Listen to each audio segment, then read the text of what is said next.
que uma pessoa apresentou para mim.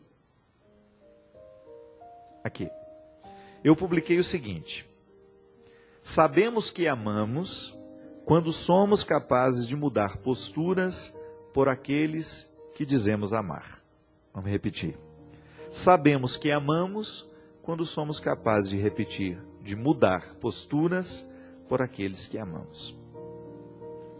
Aí a Ivani escreveu assim: Padre, com essa frase o senhor me confunde. Ela é o avesso do seu livro, Quem Me Roubou de Mim. A gente não tem que ser nós mesmos? Ivani, você está um pouquinho equivocada. Ela não, de maneira alguma, que ela contradiz o discurso que eu faço no livro Quem Me Roubou de Mim, que é justamente uma reflexão a respeito do sequestro da subjetividade, que muitas vezes, na tentativa de agradar ao outro, nós esquecemos quem somos nós e acabamos assumindo um papel, usando uma máscara para agradar. E isso é um sequestro da subjetividade que nós estamos permitindo, né? O outro acaba me exigindo que eu mude para que ele me ame. E eu, porque quero ser amado, acabo aceitando cumprir o papel que ele determinou para mim. Quando eu digo que nós sabemos que nós amamos o outro quando somos capazes de mudar por eles, eu estou falando de situações em que nós identificamos que somos defeituosos naquela atitude. No livro eu falo do roubo de algo que é positivo. Eu sou eu e vou permitir ser outro porque o outro quer que eu seja quem ele idealizou. Não, não é esse caso. Eu sou capaz de dizer que amo quando eu sou vigilante com tudo aquilo que em mim me estraga e estraga o outro. Um exemplo muito simples. Eu vou ser capaz de parar de beber porque amo meu filho. Ainda hoje passou uma reportagem no Bom Dia Brasil, da Rede Globo, o tanto que o cigarro ele é altamente prejudicial a quem fuma, mas a pesquisa estava mostrando que ele costuma ser pior ainda para quem não fuma, mas recebe a fumaça de quem fez a gentileza de julgar no nosso ambiente, né? Então estava dizendo das crianças que já estão apresentando problemas pulmonares porque são fumantes passivos. Eu fico pensando, tudo bem, a mãe ama o filho, a mãe faz de tudo para que o filho seja saudável, para que o filho não adoeça, porque é natural do amor o desejo de que o outro seja saudável. Então, quando ela sabe que ela prejudica a saúde do filho fumando perto dele, ela deveria ser capaz de mudar essa atitude por causa do amor que ela diz sentir. O ideal seria se ela parasse de fumar. Mas se ainda não tem força suficiente para isso, ou se ainda não encontrou os recursos para parar de fumar, que pelo menos então não fume dentro de casa. Eu falava isso lá na minha casa, porque na minha casa tem muitos fumantes. Quantas vezes eu entrava na casa da minha irmã, eu era seminarista ainda, estava lá a minha irmã, as filhas dela, fumando, com as crianças andando dentro da cozinha. Eu falei, gente, essas crianças não são obrigadas a sofrerem as consequências dos vícios que vocês assumiram. Pelo amor de Deus, que atitude eu preciso ter para demonstrar que eu amo? Naquele caso, é não acendendo um cigarro perto de quem eu amo. Se eu já estou me causando esse mal terrível, agora, causando no outro que eu amo, disso eu estava falando, minha filha. De que nós somos, por exemplo, eu tenho um temperamento explosivo. Então eu amo quem vive comigo. E eu não quero viver machucando essas pessoas. Então eu vou fazer de tudo para ter um autocontrole, para que eu não venha explodir com essas pessoas, para que eu não venha vomitar, desculpe a palavra, vomitar o meu mal-estar em cima delas, porque elas não merecem. Então se eu não sou capaz de mudar as minhas posturas por aqueles que eu digo que amo, por quem que eu vou mudar então? Porque eu acredito mesmo, minha gente, que quando nós amamos de verdade alguém, nós somos capazes de fazer sacrifícios, nós somos capazes de mudar posturas, nós somos capazes de nos tornar vigilantes. E isso não é sequestro da subjetividade. O que eu falo no livro é quando eu abandono tudo aquilo que em mim é positivo, a minha liberdade, a minha capacidade de ser eu, porque alguém me impôs a necessidade de mudar para agradá-lo. Não. Aqui eu estou falando de uma mudança que não é para agradar somente. É para provocar o bem que muitas vezes, porque eu não faço, porque eu não realizo, eu deixo de provocar. Por exemplo, agora vamos na vida prática. Você que agora me assiste, o que você acha que você faz, que faz parte do seu jeito de ser, que você sabe que você prejudica quem você ama? Quais são as atitudes, quais são as posturas? O que é próprio do seu jeito de ser, que você sabe que é nocivo, que os outros já disseram, que você até mesmo já reconheceu, mas que você ainda não mudou, que você ainda não deu um passo na direção dessa transformação? Aí você identifica o que é nocivo em você e você começa a lembrar quais são as pessoas que você ama e que poderiam ser o motivo dessa sua transformação. Quando a gente não ama ninguém, pode ser que seja muito difícil mesmo você encontrar um motivo, um sentido para essa mudança. Já contei aqui a história de Viktor Frankl, o pai da logoterapia, que no campo de concentração, já não tendo mais ninguém a quem amar, ele plantou um vasinho de flor e colocou na janela. E estabeleceu com aquela flor um vínculo. Se eu morrer, você morre também. Então eu vou viver para cuidar de você. E no momento em que ele assume esse compromisso de cuidar do vaso de flor, ele devolve a ele o que o campo de concentração havia arrancado do coração dele, que era o sentido para a vida. Porque no campo de concentração, vivendo um regime de escravidão e já não tendo mais a esperança de encontrar alguém que o motivasse, a sair daquele lugar, a suportar os sofrimentos daquele lugar, não tendo mais ninguém que o esperava, ele corria o risco de morrer, de se entregar ao processo da morte, que foi justamente o que ele identificou nos colegas do campo de concentração. Que aqueles que já sabiam da morte de seus familiares, eles se entregavam ao processo de morrer. Perdiam o sentido da vida, porque já não tinha mais ninguém esperando por eles, e entregavam os pontos. Viktor Frankl, para não perder o vínculo com a vida, o que a filosofia chama de maneira tão sofisticada de elan vital, que é o que nos prende à vida, o que nos faz querer amanhecer todos os dias, trabalhar e lutar e não desanimar, fez com que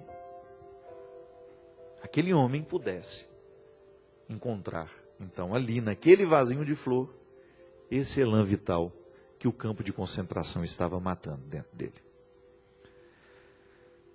Minha gente, é só olhar nas janelas da nossa vida qual o vasinho de flor que a gente tem, para poder nos motivar a essa mudança. Eu creio que isso é tão válido. Você ser capaz de amar. O amor é dinâmico, é bonito ser capaz de amar, mas vamos entrar no dinamismo desse amor, porque senão ele vira uma palavra infértil. Ou ele vira um sentimento que se vive muito sozinho, né? Não. O amor, ele faz sempre um movimento, é do outro para mim, de mim para o outro e vice-versa. E ele sempre vai motivando transformações. Porque quando eu olho para a criatura que eu amo, eu reconheço nela onde os meus excessos, aquilo que de mim é prejudicial para ela. E aí eu vou fazer de tudo para que eu tenha condições de me transformar pelo amor que eu sinto. O meu pai parou de beber assim. Eu me recordo, sabe, minha gente? Meu pai foi um homem muito bom, um homem muito trabalhador, um homem muito honesto. Eu não tenho isso aqui para me envergonhar do meu pai. Mas teve um determinado momento da vida que o vício do álcool falou mais alto. E nós sofremos muito com ele. Porque é muito sofrido você ver alguém que você ama vivendo, né, um processo de autodestruição. E depois de longos anos vivendo aquela tristeza, eu me lembro que era menino e eu não tinha vontade de voltar para casa. Ia chegando o final de semana, o meu coração ia ficando apreensivo, medroso, porque eu sabia que o final de semana representaria confusão, briga, porque onde o álcool entra, o vício do álcool, ele abre portas para tudo isso.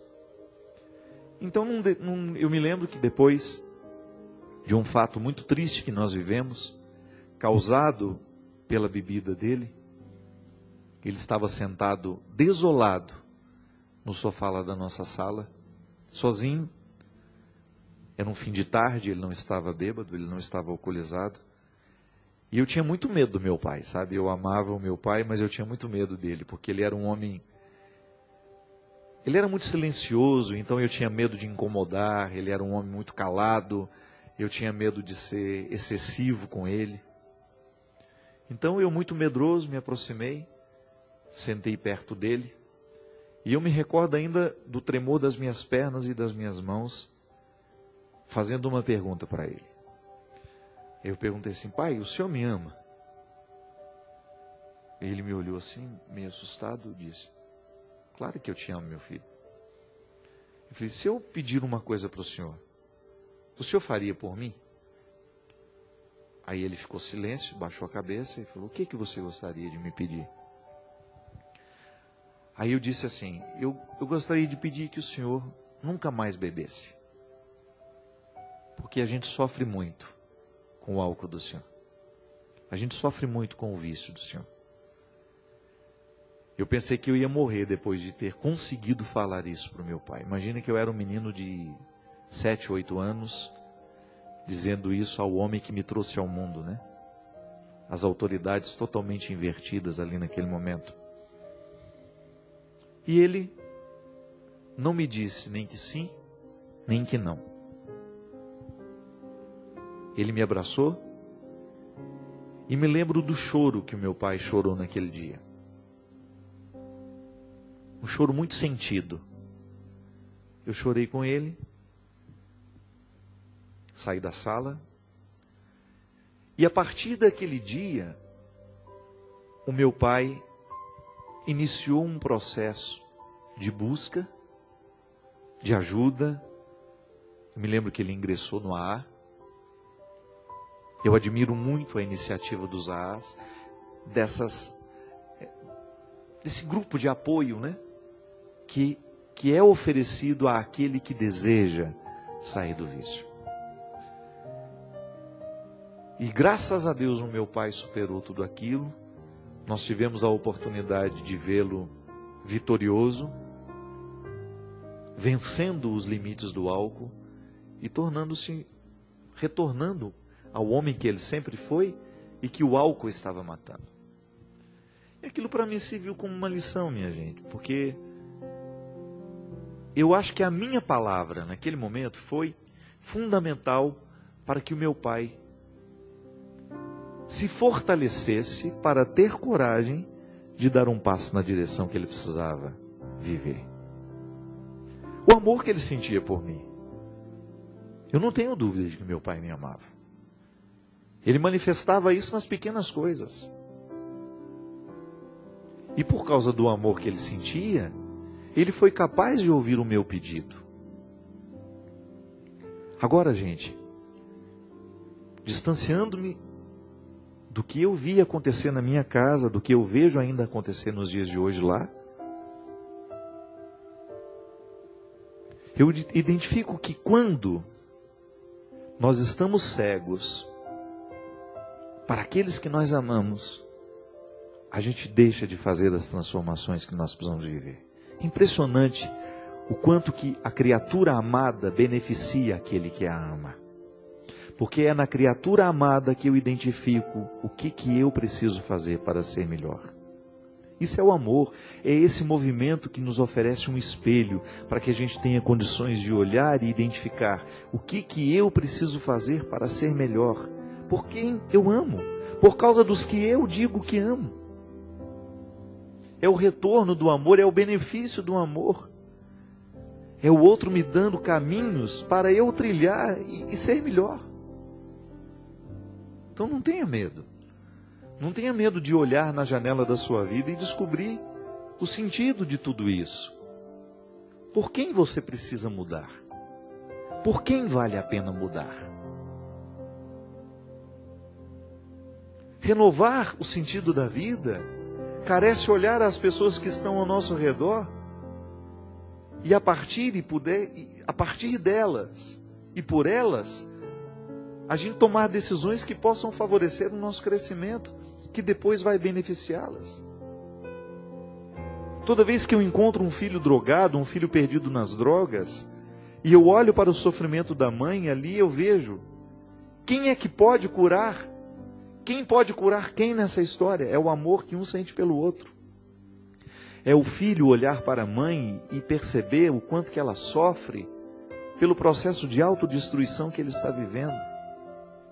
É a gente ser capaz de mudar as nossas escolhas porque a gente tem alguém que nos ama. E a partir desse amor, a gente ser melhor e a gente modificar o que precisa ser modificado. Quem sabe hoje no programa, quem sabe hoje esse programa, só tem acontecido para isso. Para nos chamar a atenção para o vasinho de flor da nossa vida. Quem é o vaso de flor que pode dar sentido a você? Quem é o vaso de flor que pode fazer a sua vida ser diferente? Que Deus abençoe o seu propósito. Que Deus abençoe a sua vida. Que Deus abençoe o nosso coração. E nos motive à mudança tão necessária que todos nós precisamos viver. Esse Deus que é Pai, Filho e Espírito Santo. Amém.